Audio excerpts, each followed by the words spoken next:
with American kind of larger global outlook that I think the U.S. is so interested in kind of making sure that Iran is not provoked into weaponizing its nuclear program. And I think that's the mainstream American policy towards Iran. And as long as that is not activated, I think that will satisfy the larger geopolitical interests of the United States. So do you think the Saudi-Iran detente can hold? Barak, I'm going to come to you on that. You know, what's the red line for that? Can it fracture? Again, I don't think it's connected to other things in the region. I think both Saudi Arabia and Iran had a lot of shared interests that they, especially I think Yemen, maybe number one, both countries wanted just to sort of end it or at least reach a long-term truce, as we've seen the last more than a year. And economically, both Iran and Saudi Arabia have a lot of interest to promote trade and things like that, and to try and at least cool down the tensions between the Saudi axis, if there is one, and what the Iran calls the axis of resistance.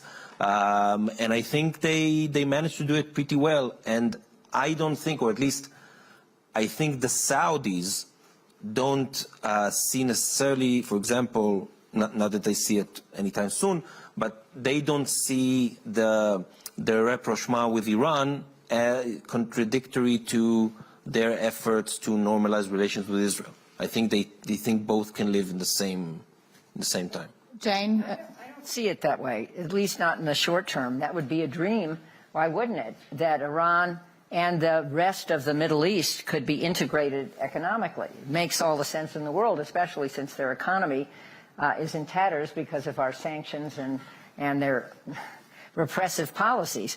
But I think the Qataris are interested in this rapprochement with Iran and have been for a long time, and that is why they were boycotted a few years back by the rest of the Sunni Arab world, which was very worried about it. I think this deal, if it ever happens, excludes Iran for the moment. And I think being excluded and being isolated will, I hope, cause positive change in Iran, not negative change. But I think they are empowering the Houthis. They can deny that. The Houthis, all these terror groups that they have spawned, now have agendas of their own, and they're lethal in their own rights. But basically, this would not have happened. And I think that was the view of the Sunni Arab states, that the conflict in Yemen would not have happened if Iran had not provoked the civil war. I was in Yemen, I don't know, 10 or 15 years ago as a member of Congress. It had 4 functioning political parties. I wouldn't say it was great. It had a huge shortage of water because everybody uses water to make khat, which is this narcotic, and all the men wear these ropes of khat around their necks, and then they have their little swords. I mean, it was quite an amazing place to go. But that's all shattered now. There's no political capacity. And the civil war, I think, started by Iran, is being fueled by Iran. So we've just talked about the Houthis, but let's bring up another group in this axis of resistance. Do you think we've seen enough restraint from Hezbollah that we won't see them enter? Mahmoud? Can I also say something about the Iranian-Saudi? I prefer to use transactional agreement. I wouldn't use rapprochement. I think that's too strong.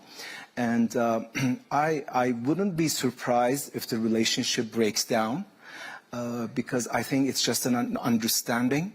And I think the introduction to the kind of a renewed relationship had a lot to do with what happened last year in Iran with the protests.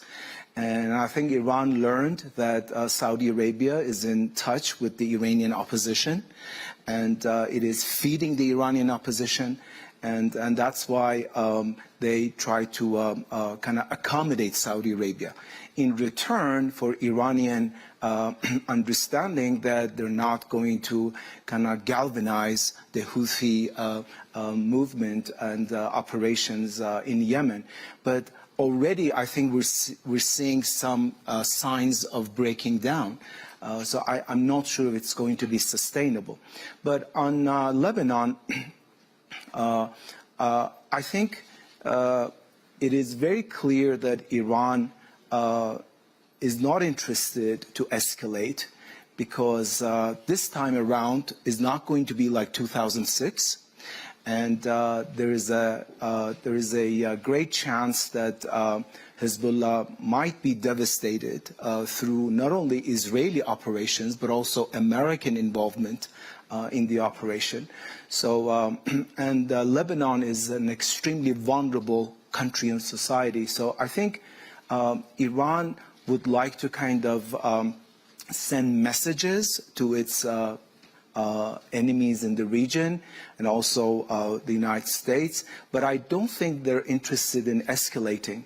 And we also need to understand that Iran is a country that does not believe as its first priority in economic development.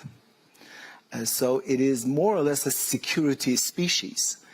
It's like China in the 1950s. And early 1960s. So because they don't have those economic sensitivities, any large-scale involvement of Iran in the region will even break down its economy. So I think they will do everything to de-escalate. Is that the view you're seeing from Israel? About Hezbollah, I think what we saw at the very early stage of the war is that Hezbollah realized that they don't need to go on an all-out escalation against Israel in order to have a lot of impact.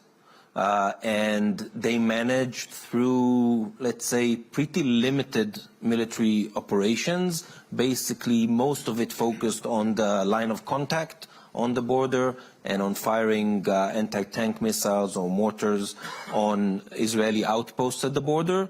They managed, and Israeli villages along the border, they managed to create sort of what Israel used to call 30 years ago the security strip, but it was on the Lebanese side of the border. Hezbollah managed to do it on the Israeli side of the border and basically led to the evacuation of almost 100,000 Israelis from their homes. And with very limited military action. And at least at the moment, it seems that they want to keep it that way. Just after the assassination of Hamas official in Beirut, Salah Harouri, a lot of people in Israel thought Hezbollah will launch rockets as far as Haifa and on Israeli civilian targets and not only military targets, and they did not do that. They focused on military targets and also, again, very limited military action. So it seems that at least at the moment, Hezbollah wants to keep it that way because they think it's working. If I could just comment on the comment on the economic view of the regime in Iran, that they're happy to have the 1950s. Oh my God. My congressional district was in Los Angeles. I grew up there. I still live there part-time. It's called Tehrangeles, where most of the Iranian diaspora lives. They're bright. They're engaged. They still have relatives in Iran, and they despair about that. They're totally anti-regime. But my sense of, and you're much closer to this than I am, my sense of the population in Iran is that they don't want to be in the 1950s. They view they have a repressive government. Women and girls obviously just rebelled. Sadly, the rebellion has not gotten as far as it should. But I can imagine the society being violently opposed to the view of the Ayatollahs, and who obviously have a continuing control. And similarly in Lebanon,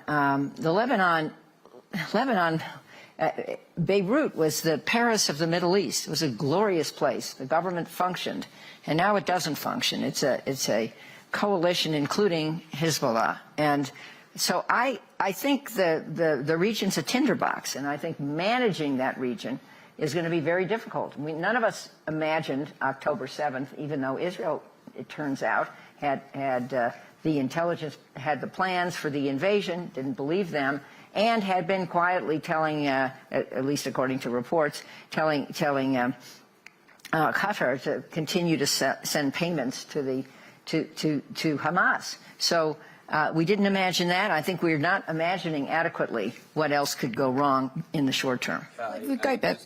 Just one word. I totally agree that even though we're in this thing for more than 100 days, it is totally possible that the worst is still to come. And I mean, we spoke about Hezbollah and how things are limited there at the moment, but it's not sustainable. Meaning, if those skirmishes along the border will continue, it will not stay just those skirmishes, because at the end of the day, you know, Israel needs to allow its citizens to go back to their homes. If that's not going to be possible, they will escalate their military action against Hezbollah. Hezbollah will escalate its own military action, and then very fast you can go into an Israel-Hezbollah war, which will make the war in Gaza look like a walk in the park. We're looking at, if that's going to be the case, we're looking at a regional war. It's not, this is going to be something that, again, everything we see now from Syria, the Houthis, it will all look to us like, you know, like we will miss it. Yeah. And just one add to that, the rockets in 2006, I was actually there on the border on a congressional delegation. Don't ask. My children didn't know. But those were dumb rockets. They did not have sophisticated guidance in them. Now the rockets are precision guided and have the reach to hit Jerusalem. So this could be a huge threat to Israel if they change their strategy. And of course, Reuters lost our journalist Issam Abdallah on the border during this sort of fighting. So just want to make sure that we acknowledge that here. One last question on Hezbollah. Is there an upside? Is there a possibility that the negotiations over Israel returning citizens to that area could provide a diplomatic negotiation that we haven't seen so far in other places? I think there is a potential. The U.S. is trying to do that.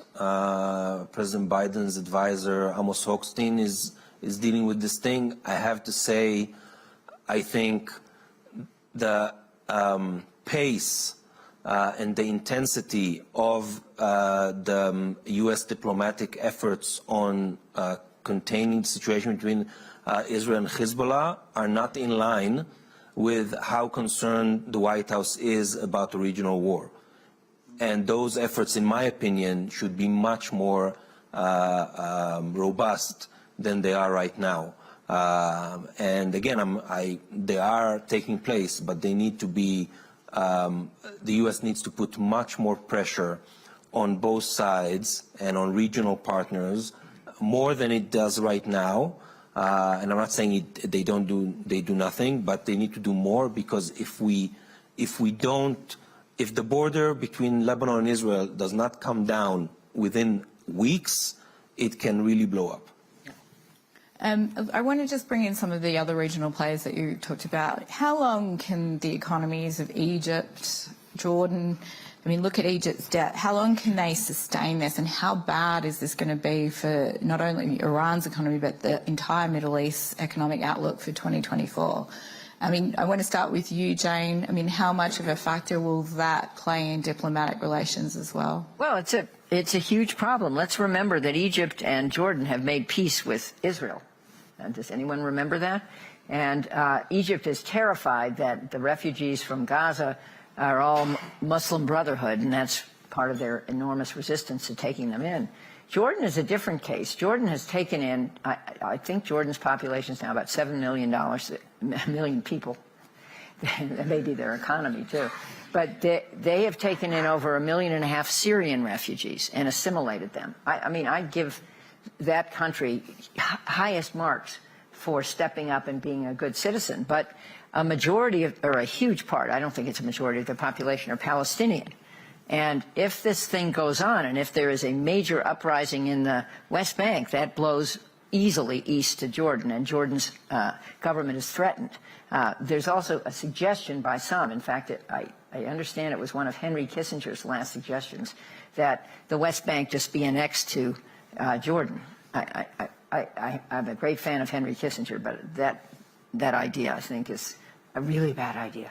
And he's not here to push back. So, but at any rate, seriously, I think the economies are being hit now. I think Israel's economy is being hit in a major way. Foreign investors are pulling out, and a lot of international companies are getting pressure because the narrative is in favor of the Palestinians. I'm not defending that, but that's how people are hearing it. I'm defending the attacks on I'm condemning the attacks on innocent civilians, but I am also condemning the outrageous, brutal, unprecedented attack on Israel on October 7th. So I want to just let the audience know we are going to be able to take audience questions. So if you have one, please raise your hand. Before we go to those, here's one that I think is important for us to discuss. The chances of a Saudi-Israel pact in 2024. That seems like one of the most important political questions. Mahmoud, do you want to jump in that first? Yeah. Just a few ideas about Egypt and Jordan. I think if we look at the landscape in the Middle East, most likely Jordan and Egypt are going to be preoccupied with their internal issues, particularly economic and social, and Egypt stands out with over 100 million population and deep economic problems. I think GCC will continue to thrive, and Iran will be embroiled in its domestic kind of illusion about being a military and political power in the region. And I think on the Gaza Lebanon issue, to some degree, it will also depend on the American election. As much as we know, there is this understanding between Iran and the United States that Iran will be able to sell a bit more oil in return for policies of de-escalation in the region so that it can manage its economy. So I think the region is going to have, in parallel, on the one hand, continuing conflict, and at the same time, staggering economic progress. So that's the interesting thing about the Middle East, that over the last 4 decades, the two trends have occurred simultaneously.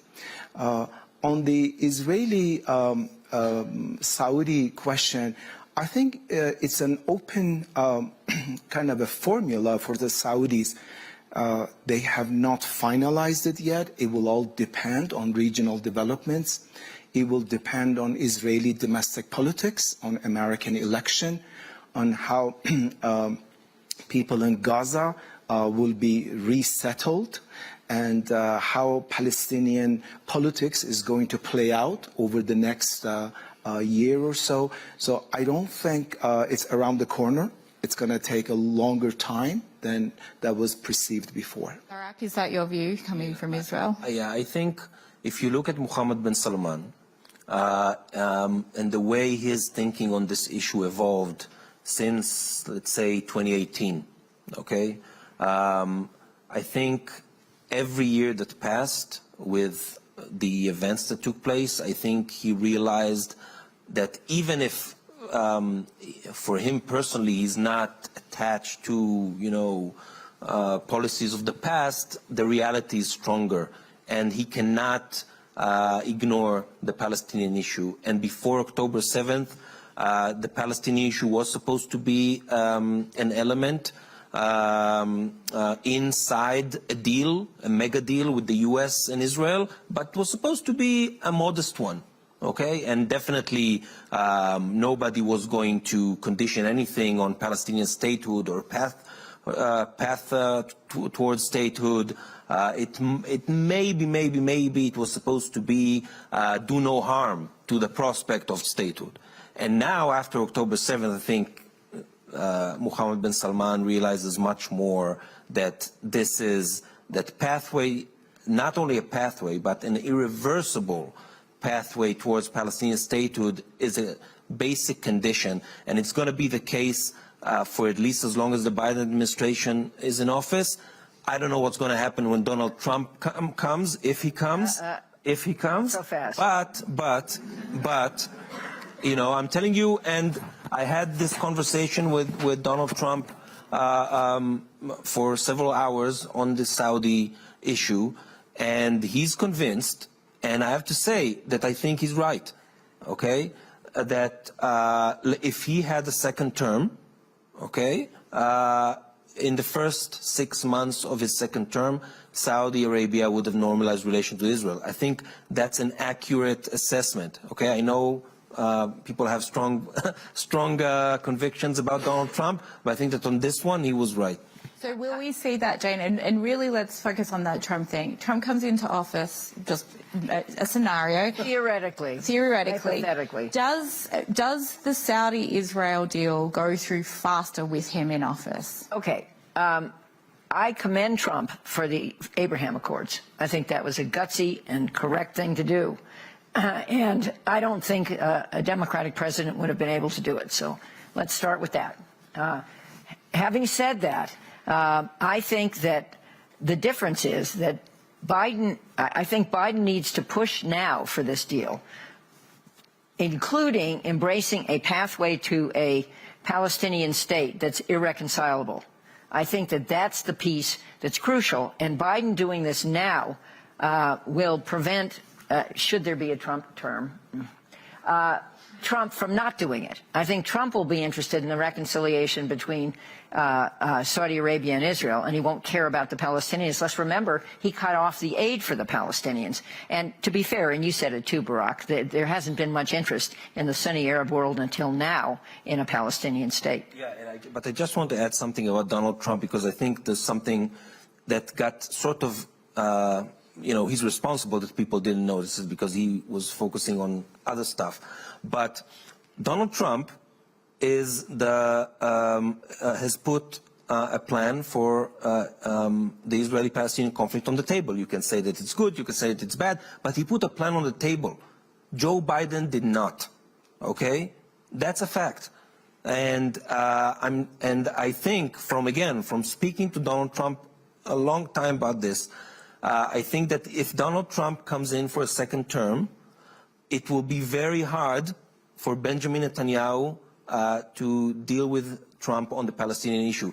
Trump is going to be much, much, much tougher on this thing because, as you know, he wants the deal that nobody was able to get. Okay, he's the man of the deal, whatever. But Donald Trump's conclusion from 4 years of dealing with Benjamin Netanyahu was the same conclusion Bill Clinton had and the same conclusion Barack Obama had, and that Netanyahu doesn't want peace. Right. So if Donald Trump comes back, Bibi's in a big problem. So do you want to give the audience a chance to ask a question? If you have one, please raise your hand. But I also want to come back to this discussion. Could you just say your name? That is Murad, Peak Values. My question is the following. Israel, from my point of view, is a racist country that is following apartheid policy. Abolishing this stance and this policy, wouldn't it lead ultimately to a one state in which the Israelis and the Palestinians live together? Thank you.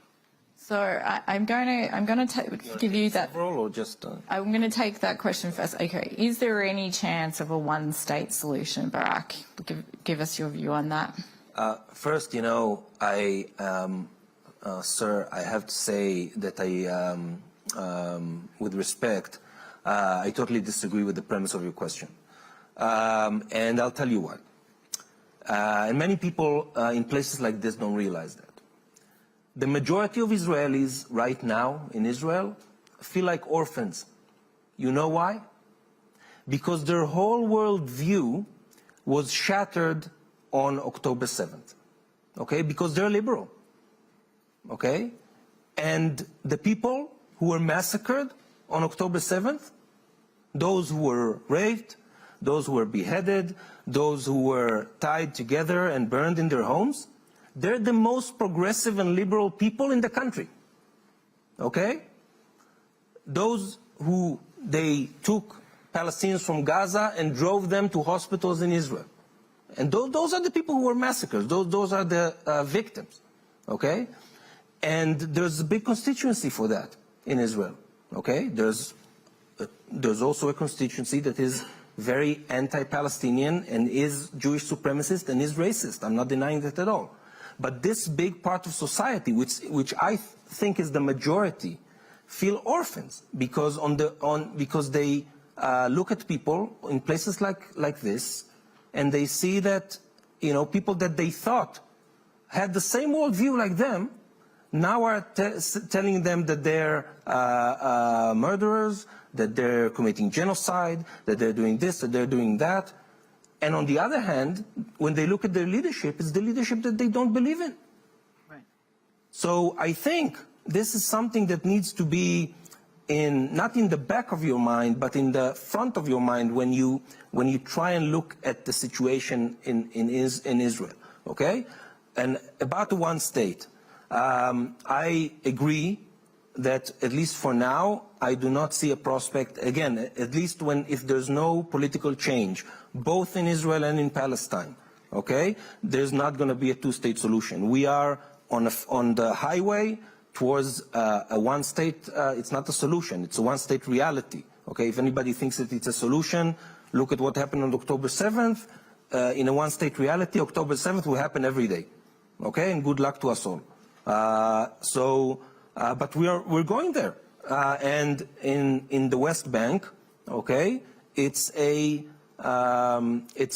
see the one-state reality in the West Bank right now. When you have the settlers and Palestinians, settlers have rights, Palestinians don't, okay? And this is where this thing is going. So Jane, I don't think we're going there, and I know we don't have to go there. I think words like racist, genocide, apartheid are inflammatory and not helpful to the discussion. And I do remember, and my dear friend Stu Eisenstadt sitting right there will remember, that Jimmy Carter wrote a book and used apartheid in the title, which was unnecessary to the points he was making, and many of us made that point at the time. He didn't listen. But the one-state solution could go the other way. Let's think about that. I met with Muammar Gaddafi. I'm sorry to tell all my war stories, but I was there in his tent in Sirte in the early 2000s, and he gave me a book, which I can't find. If I could find it, I could make a fortune on eBay, but I can't find it. The name of his book was Israeltine. His argument was the land mass of Israel is way too small for two states, and therefore we should have a democracy, small d, there. And certainly at the time, the Arab birth rate was much higher. With the Orthodox Jews, the Israeli birth rate is getting higher. But let's imagine that the state of Israel is wiped out. Now, for me, just personally, given my own family history, I think that's a horror to imagine. What I want to imagine is two states living side by side in security and peace. And I do think we can get there, and I urge the Biden administration to move faster and put pressure on Bibi now. And if the coalition dissolves, oh dear. But I think the right course for Israel, is to embrace a two-state solution. So we've spoken a lot about Bibi and Netanyahu, but there is the other side of this. The pathway to a Palestinian state is going to come with strong leadership out of Palestine.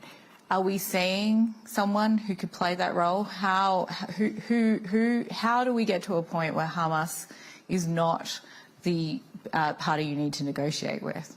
First, you don't, you end the situation where you have a president who is in his, 18th year of a four-year term. Okay, I'm speaking about President Abbas. Yeah. And the biggest mistake the Biden administration did in its first year when it comes to the Israeli-Palestinian conflict is the fact that it allowed Abbas to postpone the elections once again. There is a massive political change needs to happen on the Palestinian side, that it needs to go through elections. You have 5 million Palestinians in the West Bank and Gaza that did not choose their leadership for years. So how would we expect any change if people cannot, people are so disenfranchised and have no ability to determine their own leadership? Mahmoud, I want to bring you in here. Who can take the Palestinians in terms of leadership? Who do we see coming up? I think in the short to medium term, it's a total stalemate. And the two-state solution is not on the horizon. So we will continue to see a breakdown of conflict resolution in the region. And that will postpone the enlargement of the Abraham Accords. That will put pressure on the GCC countries to expand relations with Israel. So, as I said, I think that does not interfere with economic growth of GCC. That's going to thrive. But on the Palestinian-Israeli issue, I think in the foreseeable future, we have a stalemate. Okay, we've only got a minute left, so I'm going to get you each to say very quickly, do we see a ceasefire in 2024? Mahmoud, let's start with you. I think it will depend on the American election and dynamics within Israeli. November, so we're not really. Yeah, but again, I think the U.S. will do its best to achieve this, but it is unlikely. Jane? Calling it a ceasefire probably won't get anywhere with Israel, but calling it a humanitarian pause and a change in strategy, again, if the U.S. pushes harder, could happen, and it gets to the same place. I mean, if we could find a way, and maybe I'm still the optimist, to begin this pathway, not tomorrow morning, to a two-state solution, I think we could also find a pathway to demilitarizing the West Bank, and I don't think Israel's going to be able to do that with bombs. Okay, Barak, last word to you. If you want a ceasefire, and I really hope that there will be, you need to release the hostages. And this thing will end the war, okay? And everybody knows this in Israel. Netanyahu knows this. He's not admitting it. But if there is a deal on the hostages, the war will end. And therefore, I think this is where everybody needs to push right now. If I just say one word, I think one variable we need to incorporate into our analysis is the Israeli economy. Will there be pressures in Israel to come to terms with this issue because it is hurting the Israeli economy? So that's going to be an area that we need to look at. Okay, well, we're out of time, but I do want to thank all three of you, and I also want to thank you for having such a civil dialogue. I think it really helps. Thanks a lot. Thank you.